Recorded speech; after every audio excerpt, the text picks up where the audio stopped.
जीवन बदल दे। एक राजा था जिसका नाम रामधन था। उनके जीवन में सभी सुख थे। राज्य का कामकाज भी ऐशो आराम से चल रहे थे।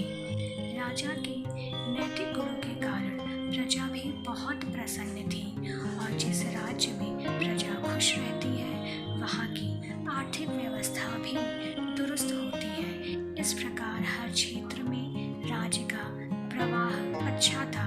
इतने सुखों के बाद भी राजा दुखी था।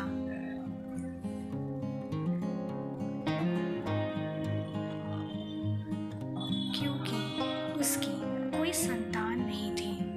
यह गम राजा को अंदर ही अंदर सताता था। प्रजा को भी इस बात का बहुत दुख था। वर्षों के बाद राजा की यह मुराद पूरी हुई और उसे एक पुत्र की प्राप्ति हुई। पूरे नगर में कई दिनों तक जश्न मना। नागरिकों को राजमहल में दावत दी गई। राजा की इस खुशी में प्रजा झूम रही थी। समय बीतता जा रहा था। राजा का नाम नंदन सिंह रखा गया। पूजा पाठ एवं इंतजार के बाद राजा को संतान प्राप्त हुई थी, इसलिए उसे बड़े ही लाड प्यार से रखा जाता था। लेकिन अति किसी भी बात की अच्छी नहीं होती। अधिक लाड में नंदन सिंह को बहुत बिगाड़ दिया था। बचपन में तो नंदन की सभी बातें दिल को लुभाती थी, पर बड़े होते यह बदतमीजी लगने लगी। नंदन बहुत ज़्यादा जिद्दी हो गए थे और उनके मन में अहंकार आ गया था। वह चाहता था कि प्रजा सदैव उनकी जय जयकार करे, उनकी प्रशंसा करे, उनकी सारी बातों को माने। उसकी बात न सुनने पर वह कोलाहल मचा देता था। बेचारे सैनिकों को तो वह पैर की जूती ही समझता था। आए दिन उसका प्रकोप प्रजा पर उतरने लगा। वह खुद को भगवान के समान पूजता देखना चाहता था। आयु तो बहुत कम थी, लेकिन अहम कई गुना बढ़ चुका था।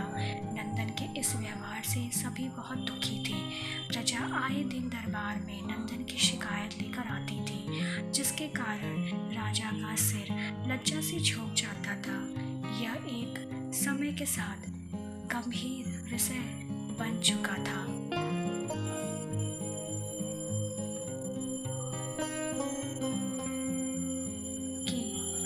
एक दिन राजा ने सभी दरबारियों को एवं मंत्रियों की सभा बुलवाई और उनसे अपने दिल की बात कही कि वे राजकुमार के इस व्यवहार से अत्यंत दुखी है।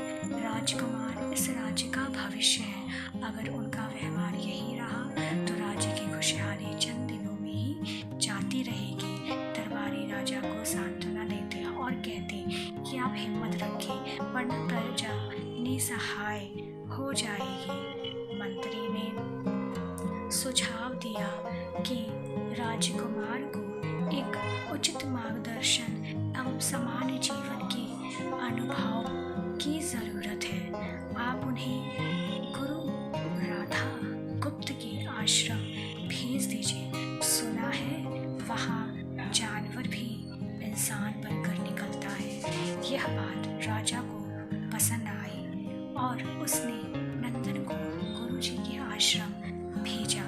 अगले दिन राजा अपने पुत्र के साथ गुरुजी के आश्रम पहुंचे। राजा ने गुरु राधा गुप्त के साथ अकेले में बात की और नंदन के विषय में सारी बातें कही।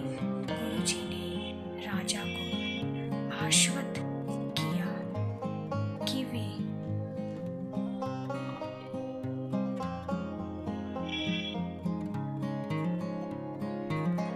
अपने पुत्र से मिलने पर उन्हें गर्व महसूस होगा।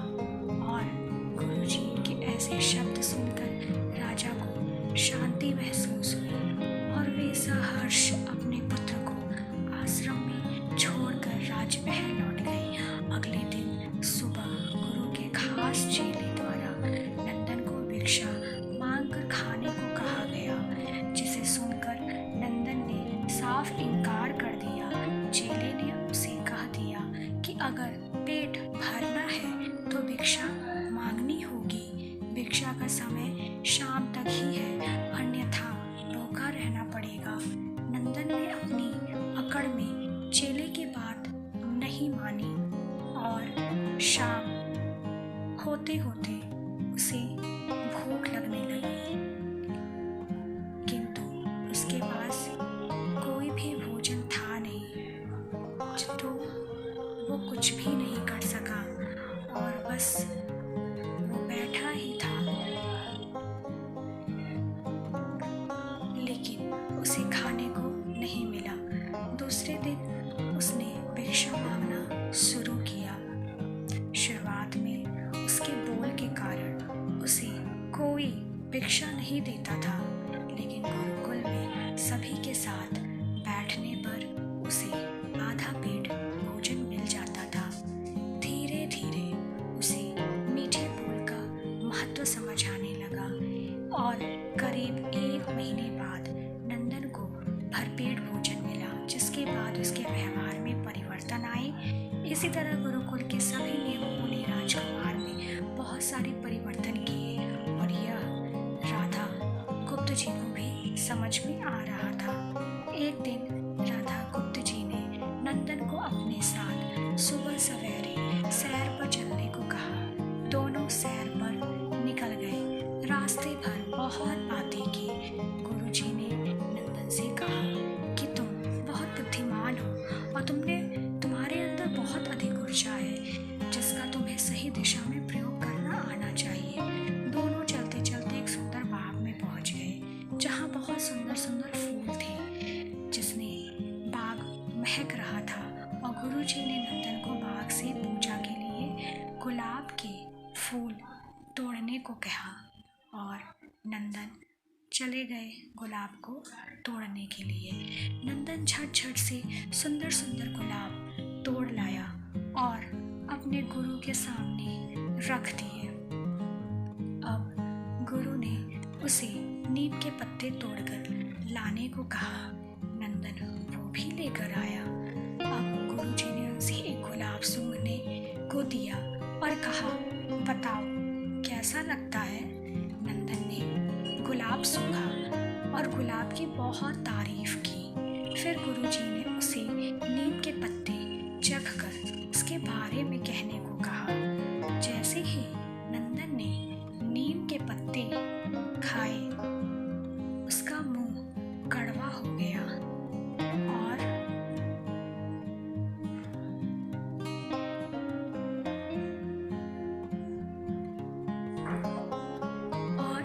जतर कतर पीने का पानी ढूंढने लगा। नंदन की यह दिशा देखकर गुरुजी बहुत मुस्कुराए और मुस्कुरा रहे ही थे कि नंदन पानी पीने के बाद उसे राहत मिली और फिर उसने गुरुजी के हंसने का कारण पूछा कि आखिर गुरुजी आप हंस क्यों रहे हैं।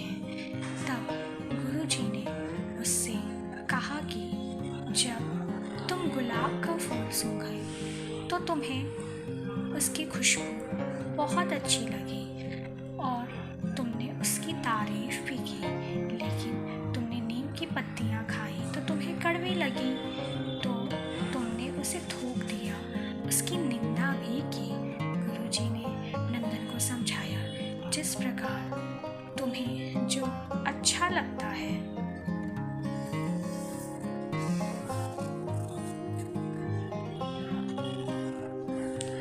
तुम उसकी तारीफ करते हो, उसी प्रकार प्रजा भी जिसमें गुण होते हैं उसकी प्रशंसा करती है। अगर तुम उनके साथ दुर्व्यवहार करोगे और उनकी प्रशंसा की उम्मीद करोगे तो वो कभी भी दिल से नहीं कर पाएंगे। इस प्रकार जहाँ गुण होते हैं वहाँ प्रशंसा होती है। नंदन को सभी बातें विस्तार में समझ आ गई और वह अपने महल लौट गया। नंदन में बहुत ही परिवर्तन आया और वह उसके बाद एक सफल राजा बनकर आया। सो हमेशा विनम्र रहिए। आशा है कि यह कहानी आपके जीवन में कोई ना कोई शिक्षा जरूर लाएगी।